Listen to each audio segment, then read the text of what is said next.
दोस्तों पिछले वीडियो में हम लोग सीखे थे आर्टिकल क्या है, आर्टिकल कितने प्रकार के होते हैं, ए का प्रयोग कहाँ होता है, एन का प्रयोग कहाँ होता है। आज हम लोग सीखेंगे, इस वीडियो में सीखेंगे क्या ए एन का प्रयोग किसके साथ ए का प्रयोग होगा, किसके साथ एन का प्रयोग होगा। ये पिछले वीडियो में हम लोग सीख चुके थे। आइए हम लोग देखते हैं यूज ऑफ ए एन। क्या यूज ऑफ ए एन?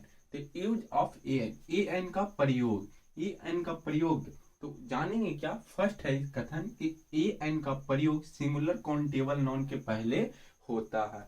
यानी ए एन का प्रयोग किसके पहले होता है? सिंगुलर काउंटेबल नाउन के पहले होता है।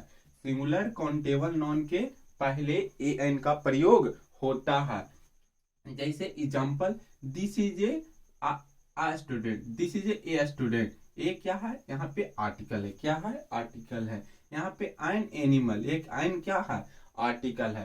ये क्या है? सिंगुलर काउंटेबल नाउन है। क्या है? सिंगुलर काउंटेबल नाउन है। इसके साथ एन का प्रयोग किए हैं, इसके साथ ए का प्रयोग किए हैं। यानी सिंगुलर काउंटेबल नाउन हो तो उसके साथ ए एन का प्रयोग करेंगे। लेकिन यदि नॉन प्लूरल हो, क्या हो? अगर नॉन प्लूरल हो तो उसके साथ ए एन का प्रयोग नहीं करेंगे। क्या करेंगे? ए एन का प्रयोग नहीं करेंगे। अगर नॉन प्लूरल होता है तो ए एन का प्रयोग नहीं होता है। अगर सिंगुलर काउंटेबल नाउन हो तो ए एन का प्रयोग होगा, लेकिन नॉन प्लूरल होता हो तो ए एन का प्रयोग नहीं होगा।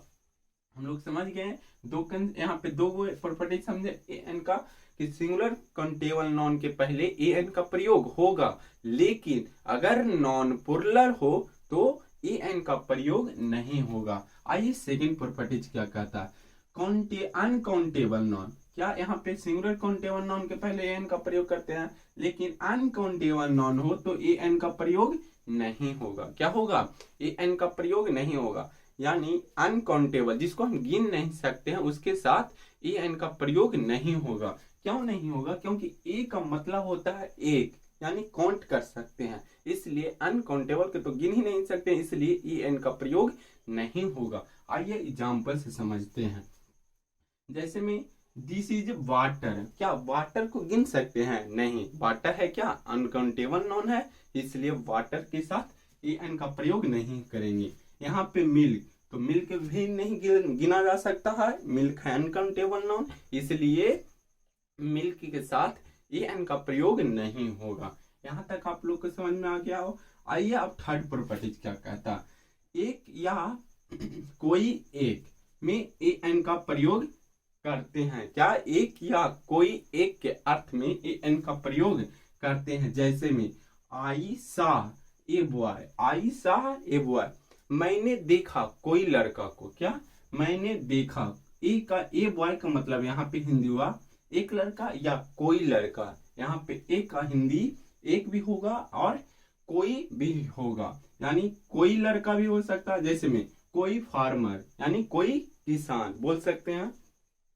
कोई फार्मर, यानी ए एन का प्रयोग एक के लिए भी होता है, कोई एक के लिए होता है। क्या? कोई एक के लिए भी होता है। यहाँ पे कोई क्या होगा? कोई एक लड़का, इसको अर्थ हिंदी भी होगा कोई एक लड़का, कोई एक किसान।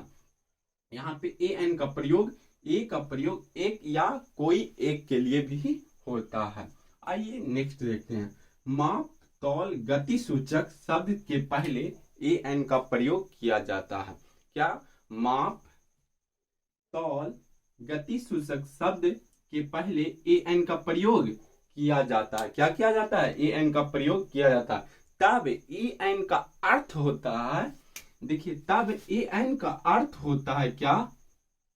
अगर के दर से, की दर से, ए का अर्थ यहाँ पे चेंज हो जाता है। अगर क्या रहे? दर रहे, माप रहे, तौल रहे, गति सूचक शब्द रहे, तो ए और एन का अर्थ बदल जाता है। ए और एन का के दर से होता है, के हिसाब से होता है, प्रत्येक या प्रति के हिसाब से, प्रति के रूप में हम ए का अर्थ निकालते हैं। ऐसे ए का मतलब एक होता है, लेकिन अगर दर हो, माप हो, तौल हो, गति सूचक शब्द हो तो ए एन का अर्थ यहाँ पे बदल के क्या होगा? उस ट्रांसलेशन के हिसाब से के दर से, के हिसाब से प्रत्येक प्रति के होगा। आइए एग्जाम्पल से समझते हैं। जैसे में दिया हुआ राइस सेल 8 रुपीज 1 किलो। क्या rice sell 8 rupees 1 kilo. 1 kilo का मतलब हुआ यहाँ प्रति किलो। क्या हुआ यहाँ 1 किलो का मतलब क्या हुआ प्रति किलो, यानी चावल 8 रुपये प्रति किलो से बेचता है। क्या 8 रुपये प्रति किलो से बेचता है। यहाँ पे एक अर्थ क्या हुआ प्रति, एक अर्थ क्या हो गया प्रति। आइए नेक्स्ट एग्जांपल से हम लोग समझते हैं।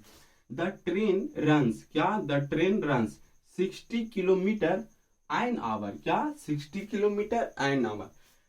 ट्रेन 60 किलोमीटर प्रति घंटा के चाल से चलता है। क्या प्रति घंटा। यहाँ पे एन आवर का अर्थ हुआ प्रति घंटा। तो यहाँ पे एन का मतलब एन ए एन में हम लोग जानते हैं क्या एक होता, लेकिन जब गति सूचक हो, शब्द हो, माप तौल हो, तो उस जगह पे ए एन का अर्थ बदल जाता है। तो यहाँ पे होगा एन का प्रति, यानी प्रति घंटा। यहाँ पे प्रति घंटा। ट्रेन प्रति 60 किलोमीटर प्रति घंटा के चाल से चलता है। कितना के चाल से चलता है प्रति घंटा, यानी ये एन का प्रयोग की प्रति में यहाँ पे अर्थ होगा। एन का क्या अर्थ होगा यहाँ पे प्रति होगा। आइए नेक्स्ट एग्जांपल है आई अर्न। क्या आई अर्न 50,000 ए मंथ, यानी प्रति मंथ। यहाँ ए मंथ का अर्थ हुआ एक महीने ना, प्रति मंथ। प्रति मंथ 5,000 रुपया कमाता हूँ। क्या प्रति मंथ 5,000 रुपया कमाता हूँ। तो यहाँ पे ए का अर्थ क्या हो गया बदल गया। ए का अर्थ क्या हुआ बदल गया। ऐसे हम लोग जानते हैं ए मतलब एक होता, लेकिन जब गति सूचक हो, माप हो, तौल हो, शब्द का प्रयोग किया हो, तो ए एन का अर्थ बदल जाता है। उसका अर्थ होता है के दर से, के हिसाब से, प्रत्येक प्रति। तो यहाँ पे क्या हो गया प्रति मंथ। क्या हो गया प्रति मंथ या प्रत्येक मंथ भी बोल सकते हैं। गिनती सूचक शब्द हो। क्या हो गिनती सूचक शब्द हो तो उसके पहले ए एन का प्रयोग करेंगे। अगर गिनती सूचक शब्द होता हो तो उसके पहले ए एन का प्रयोग करेंगे। जैसे ए दर्जन। क्या ए दर्जन, ए 100, ए मिलियन, ए 1000, ये सब क्या है गिनती सूचक है, तो इसके पहले हम ए एन का प्रयोग करेंगे। आइए नेक्स्ट देखते हैं। विभिन्न पेशो। पेशो मतलब जैसे में कोई काम कर रहा है, पेशे के नाम के पहले ए एन का प्रयोग हम करते हैं। पेशा मतलब कोई काम। जैसे डॉक्टर, डॉक्टर क्या है पेशा, उसका काम क्या है डॉक्टर है, तो डॉक्टर के साथ भी ए एन का प्रयोग करते हैं।